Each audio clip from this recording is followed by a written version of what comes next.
മഞ്ഞിൽ വിരിഞ്ഞ പൂവിൻ്റെ പുതുപുത്തൻ വിശേഷങ്ങളിലേക്ക് എല്ലാവർക്കും സ്വാഗതം.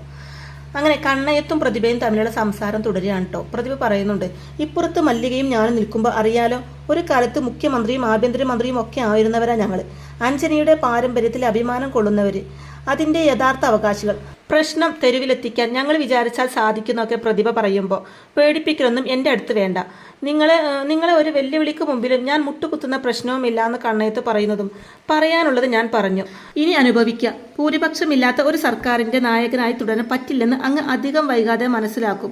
നാണം കെട്ട് രാജിവെക്കുന്നതാണോ മല്ലികയെ മന്ത്രിയാക്കിക്കൊണ്ട് സ്വന്തം സ്ഥാനം നിലനിർത്തുന്നതാണോ നല്ലത്? ഒന്ന് ആലോചിക്കുന്ന പ്രതിഭ പറയുന്നതും ആലോചിക്കാനൊന്നുമില്ല, ഞാൻ ഒത്തുതീർപ്പിനില്ല. സർക്കാർ പോയാൽ പോകും, എനിക്കത് പ്രശ്നമേ ഇല്ല എന്ന് കണ്ണയത്ത് പറയുമ്പോൾ ആയിക്കോട്ടെ, ബാക്കി വഴിയെ അറിയാമെന്ന് പറഞ്ഞിട്ട് പ്രതിഭ അവിടെ ഒന്നും പോവാണ് കേട്ടോ.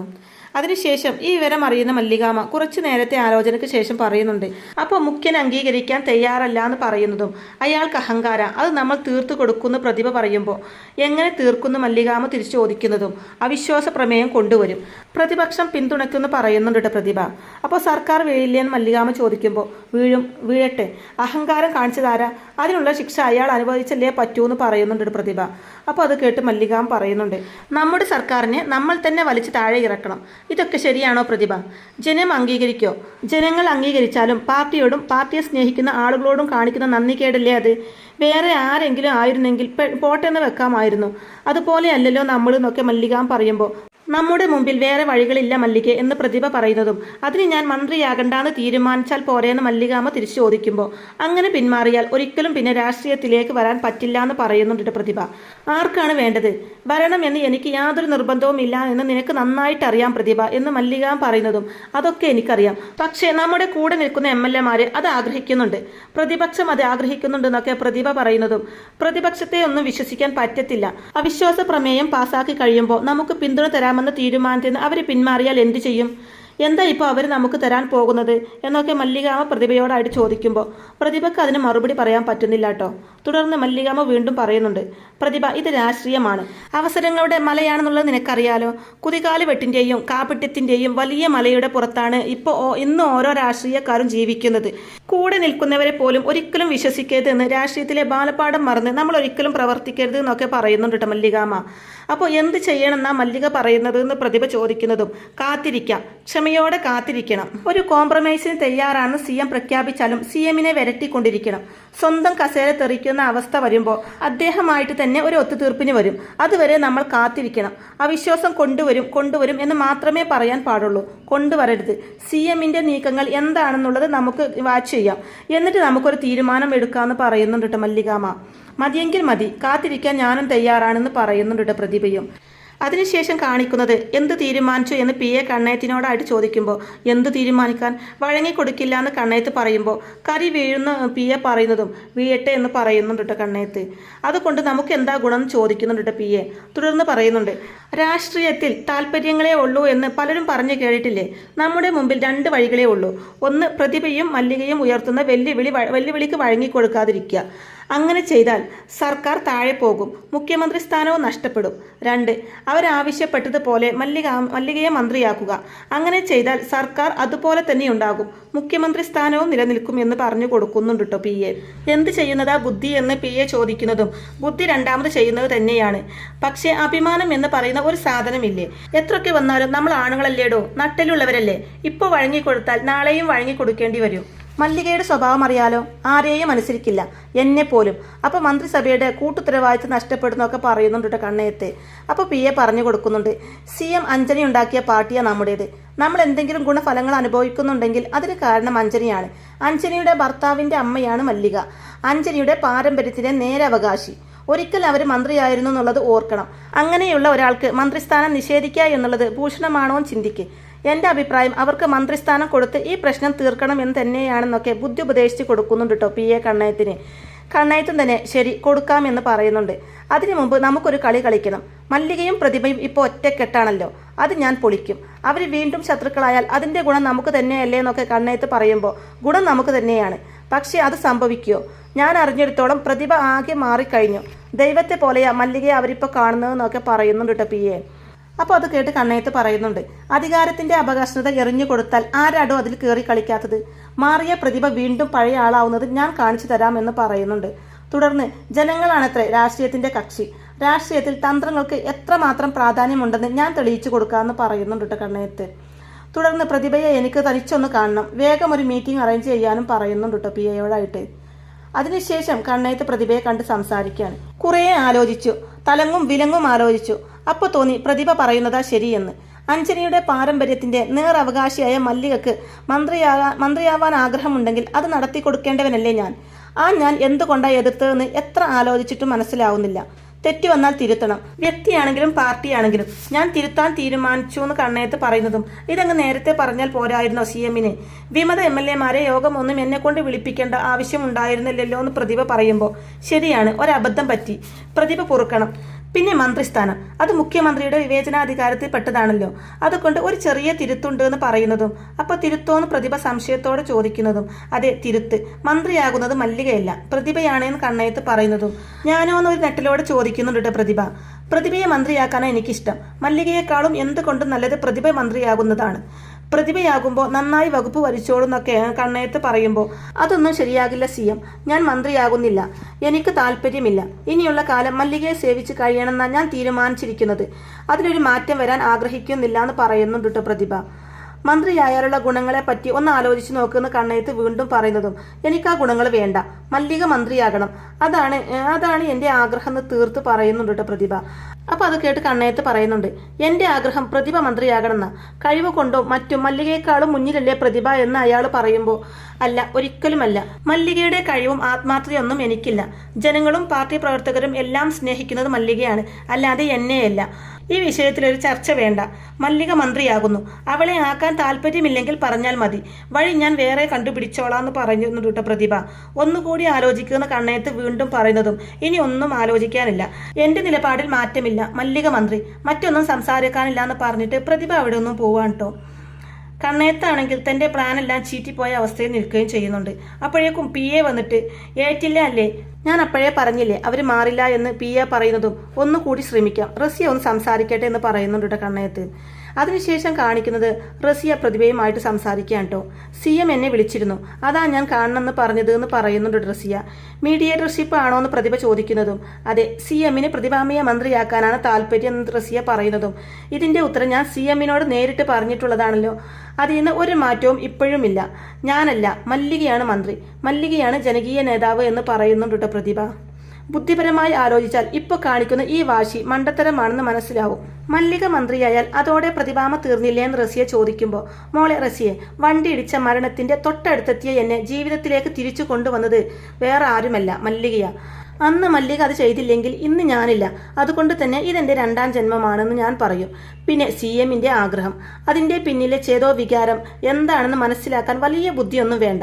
ഇങ്ങനെയൊരു നിർദ്ദേശം വെച്ച് എന്റെയും മല്ലികയുടെയും ഇടയിൽ ഭിന്നിപ്പുണ്ടാക്കുക, ഞങ്ങളെ തമ്മിൽ തെറ്റിക്കുക, അതെന്തായാലും നടക്കില്ലെന്ന് CMനോട് ചെന്ന് പറഞ്ഞേക്കെന്ന് പറയുന്നുണ്ട് പ്രതിഭ. ഇനി ഒരിക്കലും ഞാനും മല്ലികയും തമ്മിൽ വഴക്കിടില്ല, ഒരുപാടിട്ടു, അതൊക്കെ ഞാൻ കാരണമായിരുന്നു, ഇനി അതുണ്ടാകില്ല എന്ന് പറയുന്നുണ്ട് പ്രതിഭ. ഇന്നത്തെ രാഷ്ട്രീയം ഒരു തരത്തിലല്ലെങ്കിൽ മറ്റു തരത്തിൽ പവർ ഗെയിമാ, അധികാരം ആര് നേടുന്നു അതാണ് പ്രധാനം, ആദർശമൊക്കെ സെക്കൻഡറി മാത്രമാണെന്ന് റസിയ പറയുന്നതും അതെനിക്കറിയാം. പക്ഷേ മല്ലികയെ അക്കൂട്ടത്തിൽ പെടുത്തണ്ട, മല്ലികയ്ക്ക് അന്നും ഇന്നും എന്നും ആദർശം തന്നെയാണ് പ്രധാനം എന്ന് തീർത്ത് പറയുന്നുണ്ട് പ്രതിഭ. അപ്പോൾ റസിയ പറയുന്നുണ്ട്, പ്രതിഭാമേ, ജീവിതത്തിൽ അവസരങ്ങൾ ഒരു തവണയേ കിട്ടത്തുള്ളൂ, അത് ഉപയോഗിക്കാത്തവർ വിഡ്ഢികളാണെന്നൊക്കെ പറയുമ്പോൾ റസിയെ, ഇത്രയും കാലത്തെ ജീവിതം കൊണ്ട് ഞാൻ പഠിച്ചൊരു പാഠമുണ്ട്, അതെന്താണെന്നറിയോ? ഈ ആർത്തികളുടെ പിന്നാലെ നമ്മൾ വെറുതെ പോകേണ്ട കാര്യമില്ല, നമുക്ക് കിട്ടാനുള്ളത് അതെപ്പോഴായാലും വരും. എത്ര ഓടിയാലും കിട്ടാൻ അർഹതയില്ലാത്തത് കിട്ടുകയേ ഇല്ല. അതുകൊണ്ട് ആർത്തികളും തന്ത്രങ്ങളും ഒക്കെ കളഞ്ഞ് നീതിയുടെ പക്ഷത്ത് നിന്ന് ചിന്തിക്കാൻ പറ നിന്റെ CMനോട്. അപ്പോൾ അദ്ദേഹത്തിന് മനസ്സിലാവും ഞാൻ പറയുന്നതാണ് ശരിയെന്ന്. അത്രയും പറഞ്ഞിട്ട് പ്രതിഭ അവിടെ ഒന്നും പോവാൻ കേട്ടോ.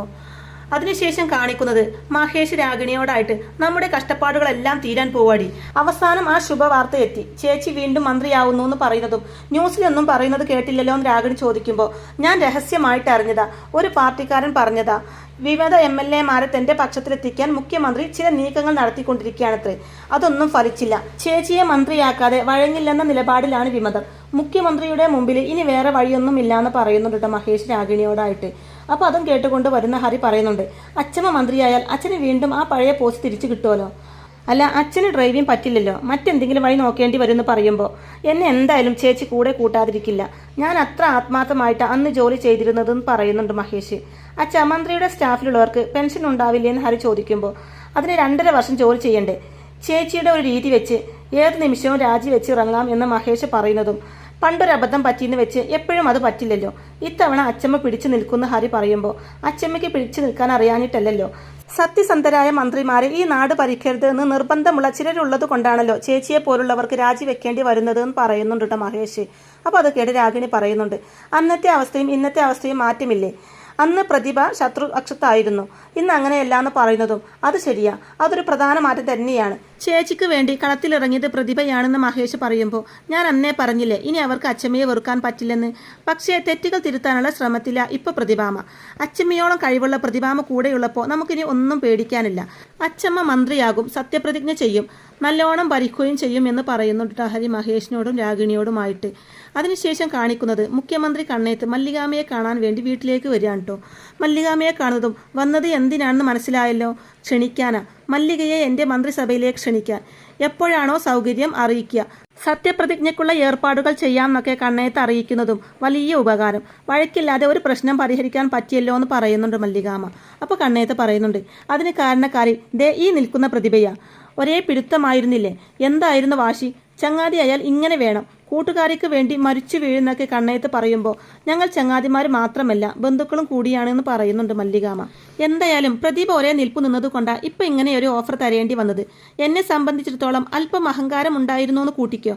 ആ അഹങ്കാരത്തിന്റെ കൂമ്പ് പ്രതിഭയായിട്ട് മുറിച്ചു എന്നൊക്കെ കണ്ണയത്ത് പറയുമ്പോൾ ജനാധിപത്യത്തിലെ അഹങ്കാരത്തിൽ ഒരു സ്ഥാനവുമില്ല സർ. നമ്മളല്ല വലുത്, ജനങ്ങളാണ് വലുത്. ഇത് പണ്ട് എന്നോട് സ്ഥിരം പറയാറുണ്ടായിരുന്നത് മല്ലികയായിരുന്നു. അന്ന് ഞാനത് പുച്ഛത്തോടെ മാത്രമാണ് കേട്ടിരുന്നത്. ഇപ്പോൾ ബോധം വന്നപ്പോൾ ഇവൾ പറഞ്ഞതിൻ്റെ വില എന്താണെന്ന് മനസ്സിലായി. അത് ജീവിതത്തിൽ പകർത്താനും തുടങ്ങിയെന്ന് പറയുന്നുണ്ട് പ്രതിഭ. അപ്പോൾ ആലോചിക്ക്, എന്നിട്ട് തീയതി അറിയിക്ക്. പുതിയ മന്ത്രിയാകാൻ വേണ്ടി കേരളം കാത്തിരിക്കുകയാണെന്നും പറയുന്നുണ്ട് കണ്ണയത്ത്. അങ്ങനെ കണ്ണയത്ത് അവിടുന്ന് പോകുന്നതും ചിത്രിയും നിരഞ്ജനയും കൂടി ഓടി വന്ന് മല്ലികാമയെ കെട്ടിപ്പിടിക്കുന്നുണ്ട് കേട്ടോ. അച്ചമ്മ വീണ്ടും മന്ത്രിയാകാൻ പോകുകയാണല്ലേ ചിത്രയും. ഇത്ര പെട്ടെന്ന് ഇങ്ങനെയൊരു തീരുമാനം ഉണ്ടാകുമെന്ന് ഞാൻ ഒരിക്കലും പ്രതീക്ഷിച്ചില്ല എന്ന് നിരഞ്ജനയും പറയുമ്പോൾ മല്ലികാമ രണ്ടുപേരെയും തട്ടിമാറ്റി. ദേ ഇതിനെല്ലാത്തിനും കാരണം ഇവളാണ്, ഇവള്, ഈ പ്രതിഭ. ഇവളുടെ ഒറ്റ വാശിയാണ് ഞാൻ മന്ത്രിയാകാൻ പോകുന്നത് എന്ന് പ്രതിഭയുടെ ചെവിക്ക് പിടിച്ച് പറയുന്നുണ്ട് കേട്ടോ മല്ലികാമ. എന്നാണ് സത്യപ്രതിജ്ഞ എന്ന് ശ്രീജ ചോദിക്കുമ്പോൾ തീയതി കൊടുക്കാനല്ലേ പറഞ്ഞേക്കുന്നത്, നല്ല ദിവസം നോക്കി പറയാമെന്ന് മല്ലികാമ പറയുന്നതും പറയാൻ വരട്ടെ. മുഖ്യമന്ത്രി മുന്നോട്ട് വെച്ച ഈ ഓഫർ തൽക്കാലം നമ്മൾ സ്വീകരിക്കുന്നില്ല എന്ന് പ്രതിഭ പറയുന്നതും എല്ലാവരും സംശയത്തോടെ മുഖം ചുളിക്കുന്നുണ്ട് കേട്ടോ. മന്ത്രിയാവാൻ ആഗ്രഹമുണ്ടെന്ന് അങ്ങോട്ട് കയറി നമ്മൾ പറഞ്ഞതല്ലേ, എന്നിട്ട് എന്തിനാ വേണ്ടെന്ന് വെക്കുന്നതും ചിത്തിരയും. അതെ, അങ്ങനെ ചെയ്യാൻ പറ്റില്ലല്ലോ നിരഞ്ജനിയും പറയുമ്പോൾ പ്രതിഭ പറയുന്നുണ്ട്, പറ്റും, ഇത് ജനാധിപത്യമല്ലേ, നമുക്ക് പലതും ചെയ്യാൻ പറ്റുമെന്ന് പറയുന്നുണ്ട്. സ്നേഹം കൊണ്ടൊന്നുമല്ല CM ഇവളെ മന്ത്രിയാക്കാൻ തീരുമാനിച്ചത്, നിവൃത്തികേട് കൊണ്ടാ. ഈ സ്ഥാനാരോഹണം തടയാനുള്ള സകല കളികളും അയാൾ കളിച്ചു. അതൊന്നും ഫലിക്കാതെ വന്നപ്പോഴാ ഒന്നും അറിയാത്ത മട്ടിൽ അയാൾ ഈ ഓഫറും കൊണ്ട് ഈ വീടിന്റെ പടി കയറി വന്നത്. എന്നെ മന്ത്രിയാക്കാമെന്ന് വരെ അയാൾ പറഞ്ഞു. നമ്മളെ തമ്മിൽ തെറ്റിക്കലായിരുന്നു അയാളുടെ ഉദ്ദേശ്യം. ഞാൻ ആ കെണിയിൽ വീണില്ല എന്നൊക്കെ പ്രതിഭ പറയുന്നത് കേട്ട് എന്താ നിന്റെ മനസ്സിൽ, അത് പറ. എന്തിനാണ് ഇപ്പോൾ ഈ മന്ത്രിസ്ഥാനം വേണ്ടാന്ന് വെക്കുന്നതെന്നൊക്കെ മല്ലികാമ ചോദിക്കുമ്പോൾ ചില ചെറിയ വേണ്ടെന്ന വെക്കലുകൾ വലുതിന് വേണ്ടിയുള്ള മുന്നൊരുക്കങ്ങളാ മല്ലികെ. അങ്ങനെ സംഭവിച്ചൂടെ എന്ന് പ്രതിഭ തിരിച്ചു ചോദിക്കുമ്പോൾ എനിക്ക് മനസ്സിലാവുന്നില്ല എന്ന് പറയുന്നുണ്ട് മല്ലികാമ. അപ്പോൾ ഞങ്ങൾക്ക് ഒന്നും മനസ്സിലാകുന്നില്ല. നമ്മുടെ ഡിമാൻഡ് CM അംഗീകരിച്ചു, പിന്നെന്തിനാ അത് വേണ്ടെന്ന് പറയുന്നത്? അതിൻ്റെ യുക്തിയാണ് ഞങ്ങൾക്ക് ആർക്കും മനസ്സിലാവാത്തതും ചിത്തിര പറയുന്നതും പ്രതിഭ പറയുന്നുണ്ട്. രാഷ്ട്രീയം എന്ന് പറഞ്ഞാൽ യുക്തി കൊണ്ട് മാത്രം അളക്കേണ്ട ഒരു സംഗതിയല്ല മോളെ, യുക്തിക്കനീതമായി പലതുമുണ്ട്. പ്രതിഭ ഒരു നല്ല രാഷ്ട്രീയക്കാരി കൂടിയാണെന്ന് CM ഉടനെ മനസ്സിലാക്കും. അതിനാണ് മന്ത്രിസ്ഥാനം നിഷേധിക്കാൻ ഞാൻ പറഞ്ഞത്. ബാക്കി വേണ്ടത് ഞാൻ ചെയ്തോളാം എന്ന് പറഞ്ഞിട്ട് അവിടെ ഒന്നും പോവാണ്ട് പ്രതിഭ. പിന്നീട് പ്രതിഭ കണ്ണയത്തിനെ കാണാൻ വേണ്ടി ചെല്ലുന്നുണ്ട്. അപ്പോൾ പ്രതിഭയെ കാണുന്നതും കുറിച്ചോ തീയതി എന്ന് കണ്ണയത്ത് ചോദിക്കുമ്പോൾ ഇല്ല എന്ന് പറയുന്നുണ്ട് പ്രതിഭ. എന്ത് പറ്റി? നല്ല ഒന്നാന്തരം ജ്യോത്സ്യന്മാരെ വേണമെങ്കിൽ ഞാൻ തരാം എന്ന് കണ്ണയത്ത് പറയുന്നതും അതിനൊരു പ്രശ്നമുണ്ട്, മന്ത്രിയാകണ്ടെന്നാ മല്ലിക ഇപ്പോൾ പറയുന്നത് എന്ന് പ്രതിഭ പറയുന്നതും ഓ അങ്ങനെ പറഞ്ഞോ, അതൊരു നല്ല തീരുമാനമാണല്ലോ. ഈ തീരുമാനം നേരത്തെ എടുത്തിരുന്നെങ്കിൽ എൻ്റെ ഉറക്കം പോയില്ലായിരുന്നു എന്നൊക്കെ കണ്ണയത്ത് പറയുമ്പോൾ CMന് ഇനി സുഖമായിട്ട് ഉറങ്ങാം. അങ്ങനെ ഒരു തീരുമാനം മല്ലിക എടുത്തതെന്ന് പറയുന്നുണ്ട് പ്രതിഭ. അപ്പോൾ അതെന്തോന്ന് തീരുമാനം എന്ന് കണ്ണയത്ത് ചോദിക്കുന്നതും മന്ത്രിസ്ഥാനം വേണ്ട, പകരം മുഖ്യമന്ത്രി ആയാൽ മതി എന്നാ പറയുന്നതും പ്രതിഭ പറയുന്നതും ഞെട്ടുന്നുണ്ട് കേട്ടോ കണ്ണയത്ത്. മുഖ്യമന്ത്രി സ്ഥാനോ? അപ്പോൾ ഞാനോന്ന് അയാൾ തിരിച്ചു ചോദിക്കുമ്പോൾ CM രാജിവെക്കേണ്ടി വരുന്ന പ്രതിഭ പറയുന്നതും എന്നെ കൊണ്ടൊന്നും പറയിപ്പിക്കരുത് കേട്ടോ. ഞാൻ ഈ കസേരയിൽ ഇരിക്കുന്നത് നിങ്ങൾ പറയുമ്പോൾ രാജിവെച്ച് പോകാനൊന്നുമല്ല. മന്ത്രിയാവണമെന്ന് പറഞ്ഞു, സമ്മതിച്ചു. ഇനി ആഗ്രഹം മാറ്റിയാൽ നടക്കില്ല എന്ന് പറയുന്നതും ഞാൻ പറഞ്ഞു നോക്കി. മല്ലിക കേൾക്കണ്ടേ? മല്ലികയുടെ മനസ്സിൽ എന്താണെന്നറിയില്ല. എന്തുകൊണ്ട് തീരുമാനം പെട്ടെന്ന് മാറ്റിയെന്നും അറിയില്ല. എന്തായാലും മുഖ്യമന്ത്രിയാവുന്ന കടുത്ത വാശിയില്ല മല്ലിക എന്ന് പറയുന്നുണ്ട് കേട്ടോ പ്രതിഭ. അവർ വാശി പിടിച്ചാൽ വീട്ടിലിരിക്കത്തേ ഉള്ളൂ. ഞാൻ ഈ കസേര ഒഴിയുന്ന പ്രശ്നമേ ഇല്ല. അവർക്ക് എന്ത് വേണമെങ്കിലും കാണിക്കാം. നേരിടാൻ ഞാൻ തയ്യാറാണെന്ന് പറയുന്നുണ്ട് കണ്ണയത്ത്. അപ്പോൾ അത് കേട്ട് പ്രതിഭ പറയുന്നുണ്ട്, CMും വാശിയില്ല, മല്ലികയും വാശിയില്ല. ആരുടെ വാശി ജയിക്കും എന്നേ ഇനി അറിയാനുള്ളൂ എന്ന് പറയുന്നതും സംശയിക്കേണ്ട, എൻ്റെ വാശി തന്നെ ജയിക്കുന്ന കണ്ണയത്ത് പറയുമ്പോൾ മല്ലികയും മോശക്കാരിയല്ല എന്ന് പ്രതിഭ പറയുമ്പോൾ അതെനിക്ക് വിഷയമേ അല്ല. കൊത്തി കൊത്തി മുറത്തിൽ കയറി കൊത്തുന്ന വെച്ചു വാഴിക്കില്ല ഞാൻ, പറഞ്ഞേക്ക് അവരോട് ദേഷ്യത്തോടെ പറയുന്നുണ്ട് കേട്ടോ കണ്ണയത്ത്. അപ്പോൾ ശരിയെന്നും പറഞ്ഞ് എന്തോ തീരുമാനിച്ചുറപ്പിച്ചതുപോലെ പ്രതിഭ അവിടെ ഒന്നും പോവാണ് കേട്ടോ. പ്രതിഭ അവിടുന്ന് പോകുന്നതും പി അങ്ങോട്ടേക്ക് വരുമ്പോൾ കേട്ടല്ലോ പുതിയ ആവശ്യം മുഖ്യമന്ത്രിയാവണം എന്ന് കണ്ണയത്ത് പറയുന്നതും അവരെന്തോ മനസ്സിൽ കണ്ടിട്ടുണ്ട്. അതാ ഇങ്ങനെയൊരു നീക്കം, സാർ സൂക്ഷിക്കണം എന്ന് പി എ പറയുമ്പോൾ ഉടുതുണിക്ക് മറുതുണി ഇല്ലാതെ തിരുവനന്തപുരത്ത് നിന്ന് ഇറങ്ങിയ പഴയ ആളല്ലേ ഞാൻ. എൻ്റെ സീറ്റ് സംരക്ഷിക്കാൻ ഞാൻ അവസാനം വരെ ശ്രമിക്കും. നമുക്ക് നോക്കാം ആരാ ജയിക്കാൻ പോകുന്നത് വെല്ലുവിളിക്കുന്നുണ്ട് കേട്ടോ കണ്ണയത്ത്. അപ്പോൾ എന്തായാലും ഇങ്ങനെയൊക്കെയുള്ള നല്ല അടിപൊളി എപ്പിസോഡുകളൊക്കെയാണ് കേട്ടോ. മല്ലികാമ്മ മുഖ്യമന്ത്രിയാകുന്ന എപ്പിസോഡുകളൊക്കെ ആയിരിക്കും കേട്ടോ ഇനി വരാനിരിക്കുന്നത്. അപ്പോൾ ഈ റിവ്യൂ ഇഷ്ടമായിട്ടുണ്ടെങ്കിൽ വീഡിയോ ലൈക്ക് ചെയ്യാനും ചാനൽ കൂടി ഒന്ന് സബ്സ്ക്രൈബ് ചെയ്ത് സപ്പോർട്ട് ചെയ്യാനും മറക്കല്ലേ ഫ്രണ്ട്സ്. താങ്ക്